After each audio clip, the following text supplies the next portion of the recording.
Hey everyone, if you listened in last week, we were talking about a Landlord Advice thread that was started in our Facebook group. It's such a great thread. We got about halfway through it last week, and we were getting a little bit long on the podcast episode, so we're going to finish it up today, and we're going to be going down the rest of the thread here and talking about some of the comments we saw on the best landlord advice. So let's get to it. 1, 2, 3, 4. Yeah. Welcome to the RentPrep for Landlords podcast. And now your hosts, Stephen White and Eric Worrell.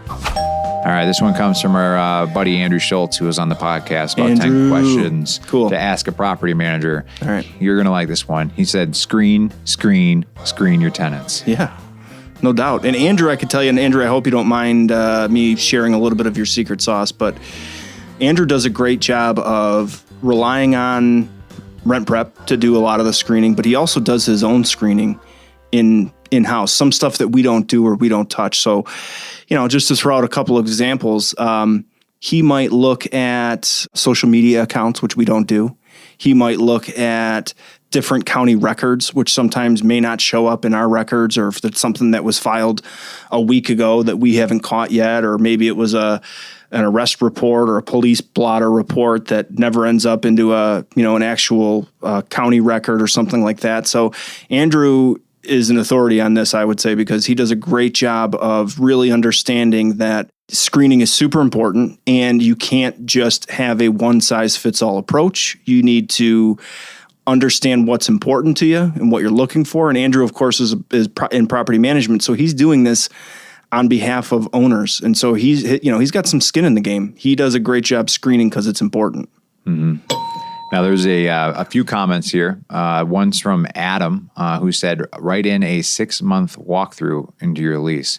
And I'll see if I can find another one in here, but I know somebody else mentioned that they actually have it in their lease that the landlord is the one who changes out the air filters every month. Yeah. Because they want to do a walkthrough essentially into the house every month. Yeah. A check, the best way to get in there, best reason to get in there is to check batteries for smoke alarms and carbon monoxide detectors and things like that.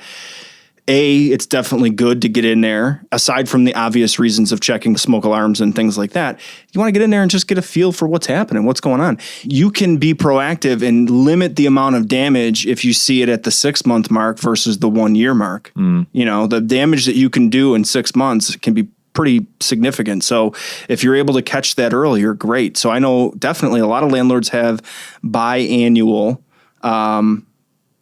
walkthroughs or inspections, basically and sometimes, like I said, they have a reason for it. Maybe it's to change an air filter, check batteries, whatever. Other times they're just totally transparent about it and say, it's a walkthrough. We're making sure everything's in good order. I think a reasonable one that I heard, and I think I brought up on the podcast before, but somebody had said that they just schedule a 1-month walkthrough on there, and they say it's because they're going to check for hair and drains and make sure that all the drains and plumbing are working fine, because every person's going to have a different amount of hair loss and drain issues and things like that. And it seems like a pretty reasonable request, but they're like, really, we're just making sure everything's good. Right.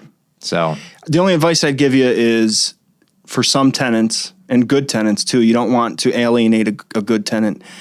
1-month walkthroughs might be excessive. Yeah. That tenant feels like you're invading their privacy. I think a lot of it just depends. It depends on the rental unit. If it's a rental unit that you feel like needs to be walked through once a month because you've had major problems in the past, or you let something slide or whatever, then sure. But otherwise, I would say 6 months is pretty sufficient. So David here says, and I got to admit, I like a lot of the stuff David puts into this group. I've learned some stuff from the things he's posted. And he said, do not let it get personal, no matter how bad it gets. Try to be patient and kind. An embittered tenant can do a lot of damage on the way out. My hope is that I can run into any previous tenants in public and there's no hard feelings. Yeah, good advice. Kind of the concept of cash for keys a little bit. Maybe I'm making a stretch here, but I don't think so. Cash for keys, I think, allows you to treat it like a business proposition, right? The cash for keys is the idea that you're paying somebody to leave versus having to go through the eviction process. And part of the stipulation of them leaving and getting that final payment is that they're leaving the place in good order and completely cleaned out. In doing that, you're removing that personal element of, I hate you and I'm going to kick this hole in the wall because of how much I hate you. And it happens a lot, and landlords have to deal with it a lot. And let's be honest, not everybody gets along, and personalities clash, and maybe we say something out of line and we feel like we're justified in saying it or whatever. And it turns into something ugly, and that's when bad things really start to happen. Best story I can share, I think I've mentioned this to you before, is the tenant who flushed concrete down the toilet and ended up freezing the pipes all the way to the street. Cost the landlord about $27,000 in damages, and that was over a fight that they had. So, not saying be spineless, don't have a backbone, but again, treat it like a business. You don't see property managers getting into arguments with tenants. At least you shouldn't. You know what I mean? They don't I think care. stoic is the word that comes to mind with property managers. It's like, hey, this is the process. This is the protocol. Yeah. We're just following it. This is what we do. Right. This is a business. I'm not being a bad guy because I'm charging you a late fee. I'm charging you a late fee because that's what we agreed to in the lease and in the beginning. And I'm running this thing like a business, and I'm treating it as such. Yeah, it's great advice to remove the personal element. And I think it just at least limits the knee-jerk reaction from some bad people who want to just hurt you worse. Yep. And they know to hurt you in the wallet. All right. Moving on. Dallas has some nice advice here. He said, if they don't have the money for the deposit, they probably can't pay the rent either. We don't take payments on the deposit. And I think somebody else had mentioned this too in here, that they don't make deals on, what your rental payments are going to be and all that. I love it. This is another thing that I say all the time talking to landlords. This thread is awesome. It's packed with really, really good advice. If you're entering the relationship, making deals and bargaining and being flexible on your own rules, you are starting this relationship off totally on the wrong foot, and you can expect for it to continue that way throughout the duration of the relationship. I don't think that's an unfair statement to make. The obvious reasons would be, if they don't have the money for the security deposit, they're not ready to move.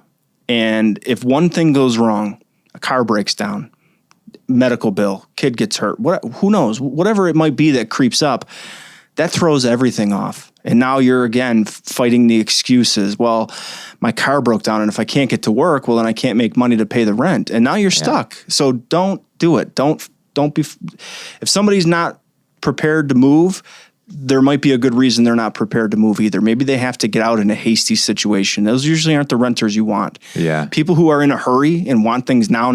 Somebody's going to pay you cash. Yeah. Like, I'll give you cash for the first 3 months. Oh, that's another one that you hear landlords get burned on constantly. Well, they paid me 3 months in cash. I thought that'd be great. Which is no problem if you still do the full background and you're doing your screening process and they check everything out perfectly. I mean, that sounds like that could be a good tenant. I took a call the other day from a landlord who said, we're in Florida and these people are moving from Colorado and they don't have enough money for the security deposit. They're going to come down here and they're going to give me half. The husband's going to look for a job. And as soon as he gets his job lined up, then he'll start paying me rent. And as she's going on and on, I'm thinking, don't do this. You're crazy if you do it. You're going into this already in the worst possible case. And she was starting to get emotional about it because they were saying they were moving down to Florida to take care of an elderly parent, a sick parent that they needed to be there with.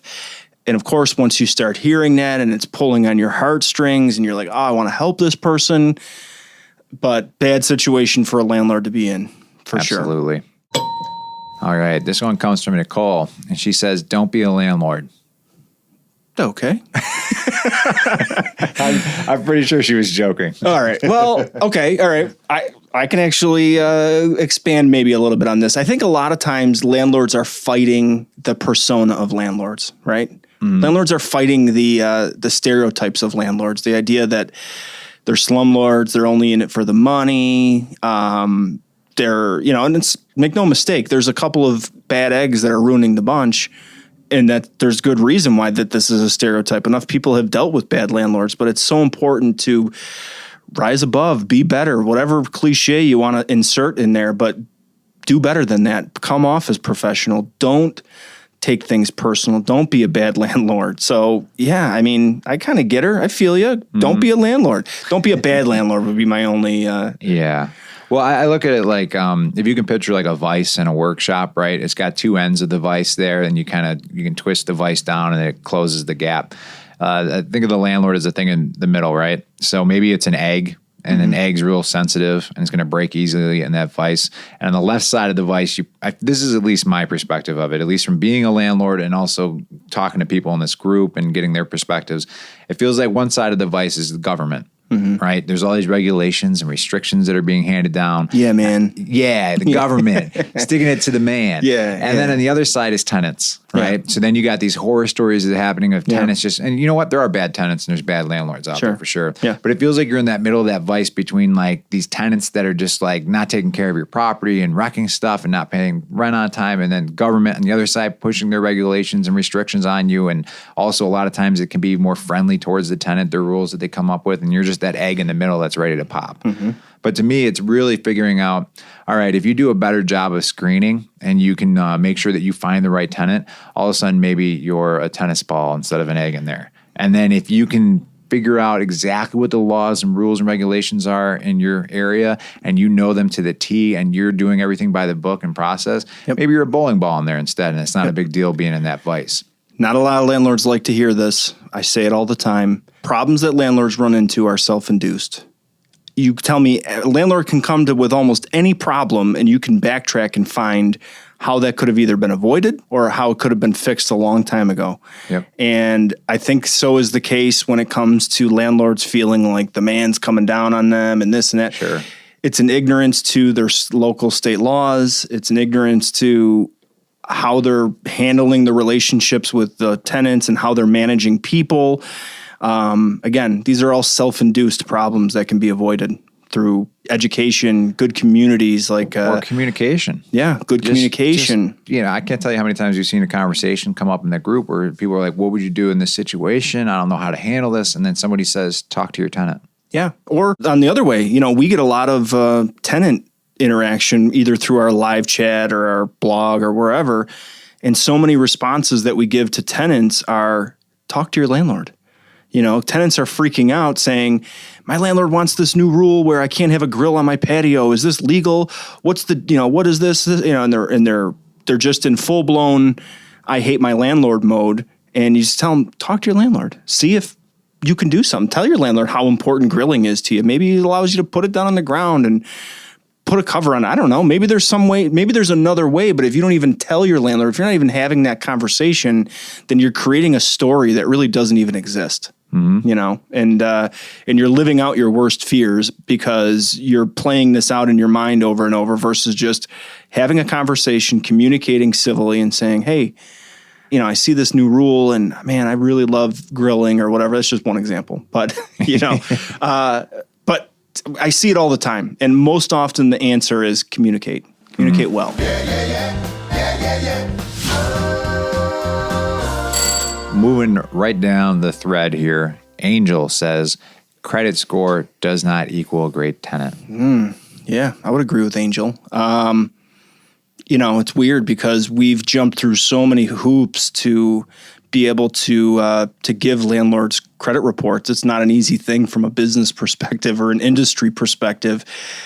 Handing a landlord a credit report is a difficult thing to do because of all the rules and regulations that go along with it.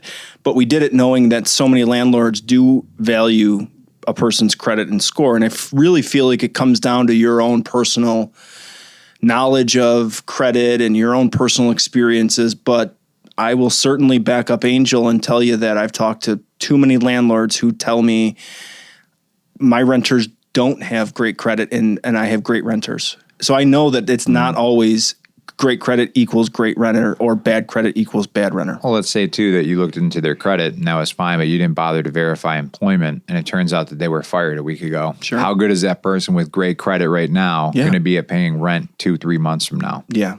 And I think the important thing when you're talking about credit and renters is the renter's ability to prioritize. If they have bad credit, but they're a great renter, their credit will look totally messed up, right? I agree with this. Their credit's going to look bad, missed payment, late payment, the score starts getting affected. But if you talk to their landlord and the landlord says they always paid on time, people who have bad credit but they're great renters know and understand how to prioritize their bill pay. And they know that housing is one, their auto or whatever is usually number 2, and then credit cards are 3 or whatever. But that probably happens if a landlord sticks to their guns on late fees. If you're a landlord who, like that was mentioned earlier in this thread, if you're a landlord who doesn't stick to those late fees and you got a renter with bad credit who maybe doesn't have a ton of extra income, you're going to find that you're going to get pushed down the list if you're somebody who's not enforcing that. Yeah. And I think to some extent, as a landlord, maybe you forget what it's like to have bad credit and survive. You're in survival mode, right? Like I've had bad credit, early on. I can remember playing the balancing act and trying to make sense of what if I paid this now and paid this late and how's that going to affect me? And sooner or later you find yourself in a bad credit situation. And again, the important thing is to prioritize and know what your priorities are. So great advice. If you're going to take a renter with bad credit, then it's even more important that you're consistent with your procedures, especially on late payments. All right. Moving on again down the list here. Anthony said, when buying a new real estate investment, have it delivered empty. You will rarely want the previous tenants, and it's a ton easier to rehab an empty unit to get extra rent. And don't be afraid to add items in your lease, no matter how long involved it becomes. It's to protect you in the long haul. Yeah, I think we've talked before about bulletproof leases, right? Thinking of all those things ahead of time, it's great. Sometimes it can scare tenants off. I think there's a healthy balance. No tenant wants to get a 25-page lease and be so scared, because you're going to scare off good tenants that way too, that they're so afraid that they're going to do something wrong and get into trouble that they start questioning themselves, and really they're good tenants and not a problem at all. So I would say find a good, healthy balance, have a good lease, think of some of those things through, think of bad situations. If you don't have a lot of experience, either join a group or a community where you can crowdsource some experience, or take a day, take a minute to think about all the possible bad things that can go wrong and how you're going to bulletproof yourself against those things. What happens if this person wants out of the lease early? What happens if this person loses their job? What happens if this engaged couple breaks up? Start thinking of those things, because there's a good chance that they're probably going to happen sooner or later. All right. Reading here, Jane. We talked to this one, I think, with Dan Lane when he was on the podcast, but she said, never call yourself a landlord to a tenant or an applicant. You are the property manager, even if you own the property. Yeah, that kind of goes back to what I was saying about if you have enough self-awareness to know that you're not going to handle confrontational situations very well. You're not going to be able to be the authority figure in the sense that you're saying, no, this is not allowed. And when they push back a little bit, you're not going to just cave and say, okay, never mind, it is allowed. Removing yourself from that decision maker role allows you to be a little bit more comfortable in your own skin. Honestly, at the end of the day, you can say things like, yeah, sorry, the landlord's just never going to go for that. Sorry, my boss just ain't going to have that. Sorry, don't shoot the messenger. Yeah, those are the rules, And I think also it allows the tenants to maybe drop their guard a little bit, and maybe you'll find out more information than you normally would if they knew they were dealing directly with the landlord. I think it's important to not be dishonest, but if you want to sort of structure it in a way, make sure you're consistent with that structure. And like Eric, in your situation, maybe you're the property manager and your wife is the landlord. Maybe they don't even need to know that. But just the fact that, listen, I'm managing the properties and I take this information back to the landlord. So I'm the type of person that feels like if I lie, karma's going to come back and bite me on it. So I'm going to find a way to creatively tell my story so I'm not just flat out lying. Yeah, I'm the type of person when I lie, like the corner of my mouth goes up a little bit. My brother, my wife immediately are like, you're lying. And I'm like, I know. Yeah. I can't do it. Yeah. But good advice for sure. Don't be the landlord if you don't think that you're going to be able to handle those situations face to face well. Okay. We got Dawn here that says, always put things in writing. No verbal approvals. If you have a conversation of importance, write a memorandum for record. Yeah, great. It's tough to say. Write a memorandum for record. Say that 3 times fast. Listen, right now. I'm not going to do it. That is great advice. Again, I couldn't tell you how many conversations I've had with landlords that have said, he promised this, he said this, and I'll mention, did you have that in the lease? Did you have that in an addendum? Did you have some sort of written agreement? Nope, it was all verbal. Well, sorry. And again, going back to my experience in collections, owning a collection agency and doing a lot with property managers and rentals, that was something that we had to constantly tell property managers and say, listen, you had a verbal agreement that, one situation I can think of off the top of my head was, this washing machine that they had installed. They never had them agree that the washing machine was to be moved or anything like that. And then they sort of had this verbal agreement that they were going to be allowed to move it. And next thing you know, the tenant takes it. And it was this weird situation where we had nothing in writing ever that this washing machine even ever existed. And it didn't come with the rental originally. And the lease had stated that there was no washing machine. And so like I had said, listen, when a judge looks at this and has to make a decision of whether or not this person owes you the money, this washing machine is now a fairy tale. It doesn't exist. It was off the grid. Yeah, it's off the grid. It was never written in. According to the lease, it appears as though it never existed anyway.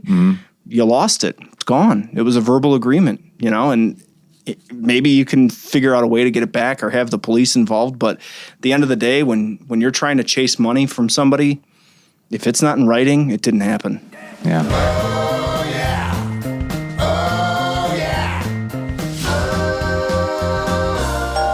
Next comment here comes from Natalie, and I've had the privilege of messaging with Natalie as well on a couple subjects. You're pretty active in the group, Eric. I'm starting to notice this. Yeah. Well, we're working on a little side project. Natalie was going to be an author for it, so very cool. A little tease there for you. But she's got a longer post here, but it kind of what I pulled out of it. She says you cannot stress that enough. That no matter how good a deal you find on a property, if it's in a bad area, you'll regret it.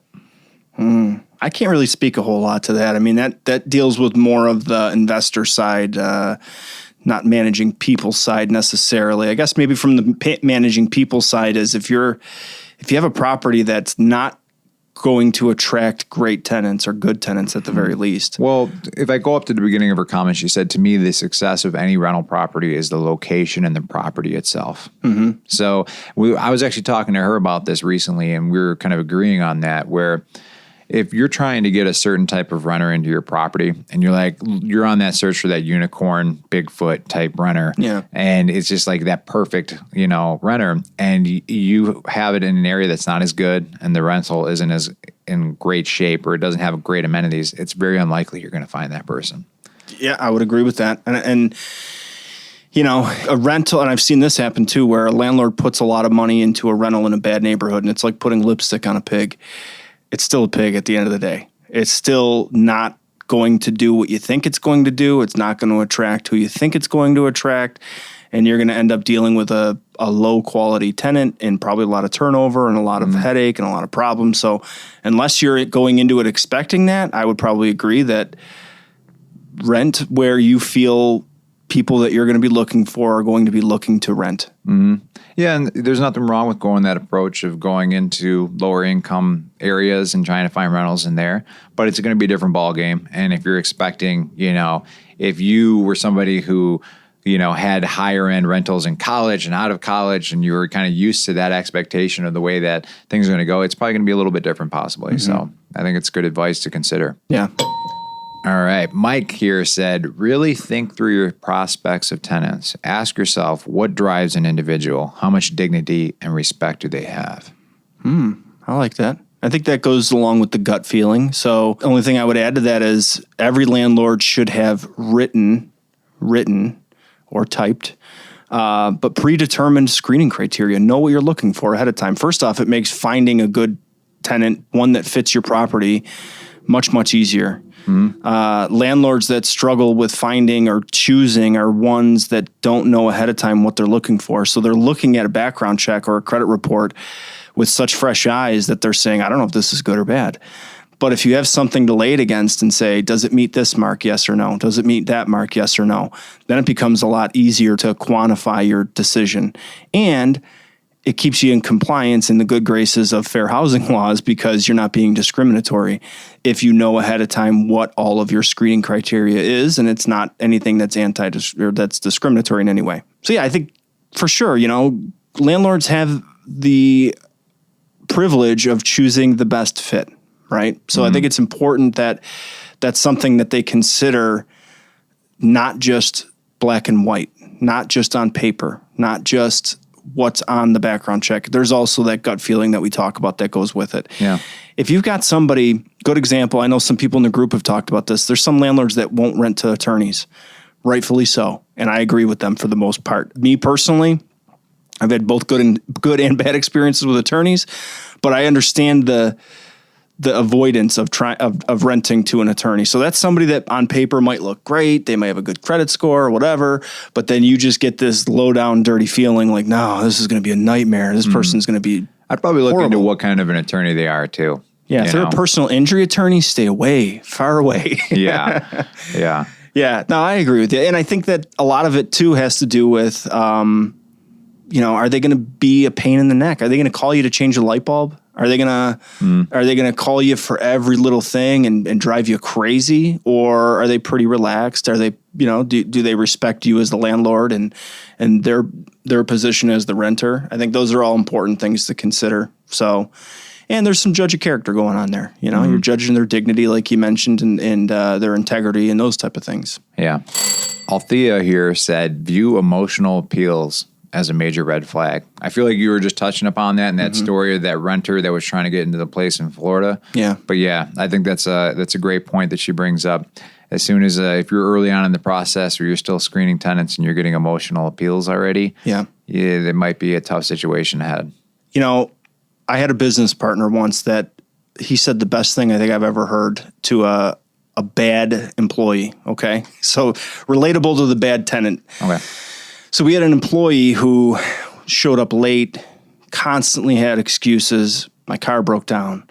I locked myself out of the house. Yeah, everything you could think of. And I remember my business partner at one point telling him, listen, you're either lying or you're the most unlucky person in the world. Either way, why would I want you as an employee?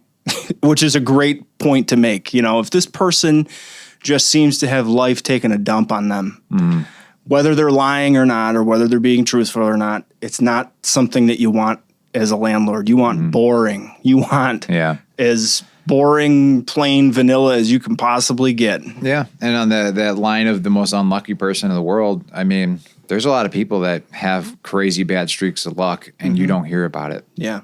They just take it on the chin. Keep moving. They keep moving. Yeah. And you know what? There's some people that it rains that morning and you're going to hear about it. It defines them. Yeah. Yep. Yeah. And if that person's your tenant, that's going to be the one that's just like, oh, the light bulb went out. Oh my gosh. And then you're going to be getting a call on any of those things where maybe somebody else is like, let me just replace that for them. I don't need to give them a call. Yeah. I would say be cautious of people that are willing to share way too much.